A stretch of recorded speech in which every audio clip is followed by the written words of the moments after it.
What's up guys, Sambro here, showing how to change the shocks. Don't forget to engage your emergency brake. Secure your car with jack stands.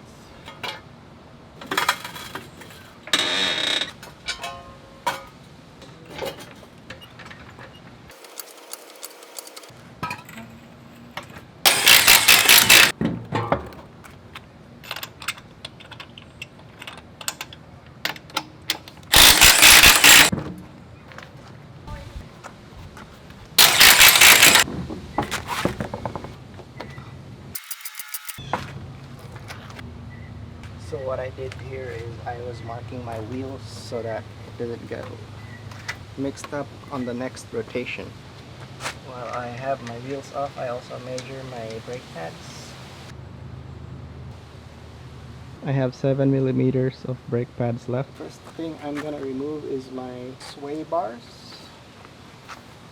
I'm gonna show you my sway bars here. So that piece of that weird looking tube is connected to the other knuckle. It's to prevent the vehicle from swaying too much, and this is the link that connects the sway bar to the knuckle. I'm spacing this sway bar out anyway because it's gonna interfere with how thick this new shock I have is. Let's get the 14mm.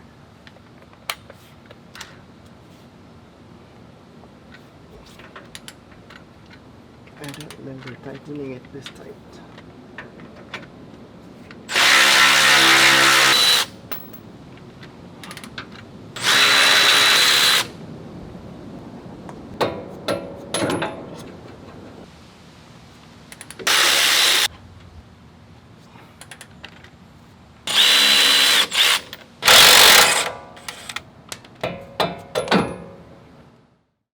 What's up guys, it's another day.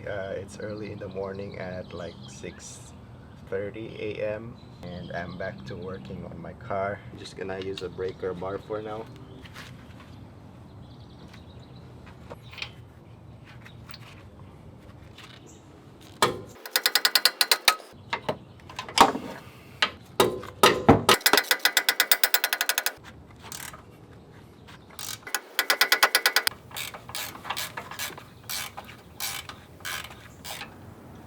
So what I'm removing now is the shock tower bolts.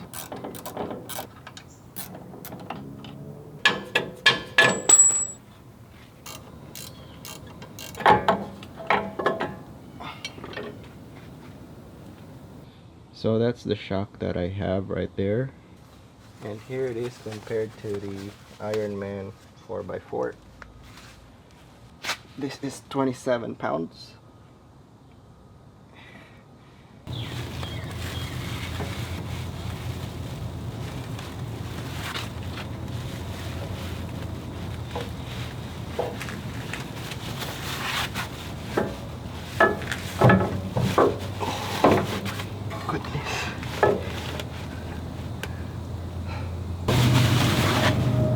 Time to jack up the lower control.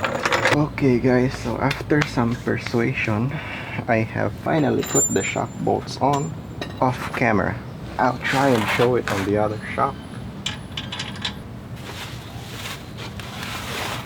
Spindle back on. So it's time to tighten all the bolts that are loose. I use just blue Loctite. The wheel spacers I use red Loctite. The lower shock bolt is around 70 foot-pounds according to the internet. There you go, 70 foot-pounds. Oh, the bird was really loud. Okay, so now I'm gonna start on my passenger side. So I don't know if you can see on top here, there's 3 nuts to remove the shock tower. I'm gonna remove all this stuff from the suspension first.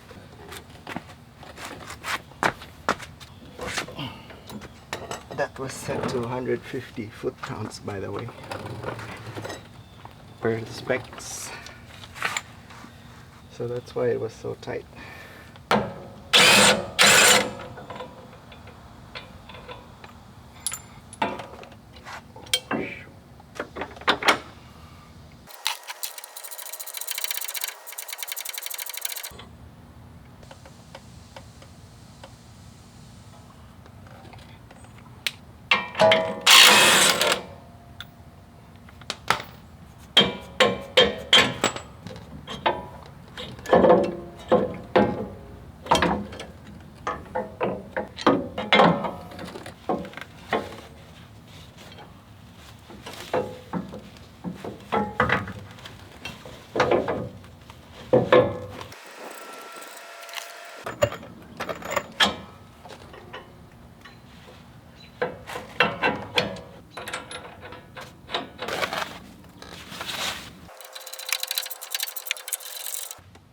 This is set at 150 foot-pounds.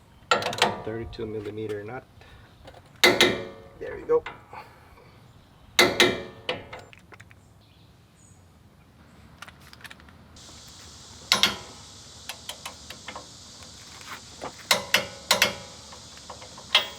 I'm done with the front shocks, so I'm gonna go ahead and do the rear shocks. Alright guys, so it's another day and I'm on my last shock, which is the rear passenger shock. I was too tired yesterday to take this off and change it, so I'm gonna do that now and show you the process. There's like a nut here that's welded to the shock. I'm gonna hold that with some channel locks, because if I just spin this nut out, the shock is gonna go with it.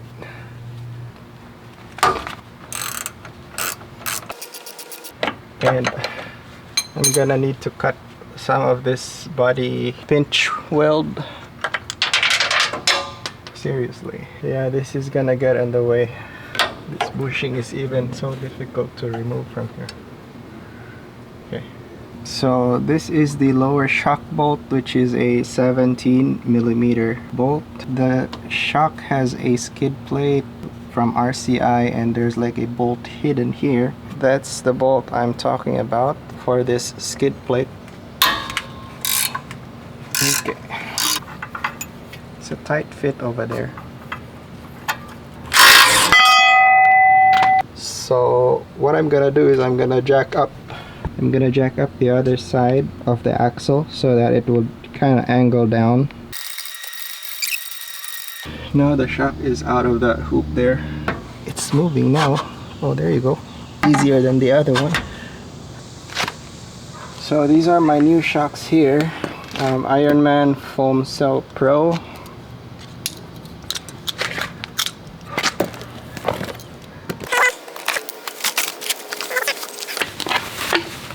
And it's very beefy. It is 13 pounds. And this one is like probably 8 pounds. That's how different they are. So before I put the shock on, or attempt to put it on, I am gonna have to cut that piece of the pinch weld, because it's gonna interfere with putting it on later.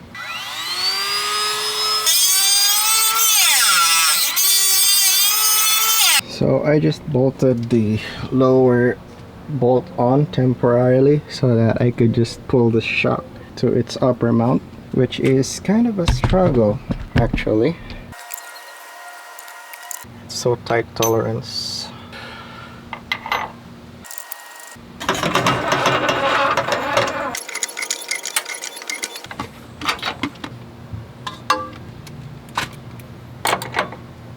So now we just squish this 2 bushings until the thread runs out of this nut.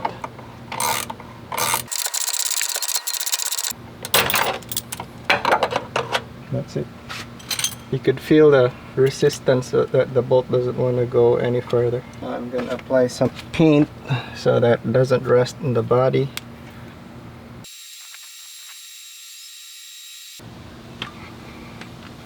The only thing left to do now is to put back the skid plate for the shock. Well, I'm just gonna put this on loosely for now.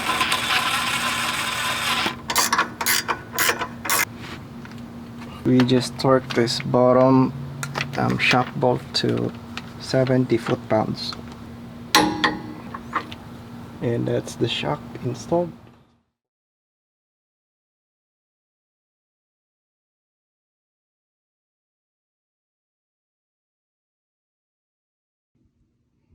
Oh, that is 13 pounds.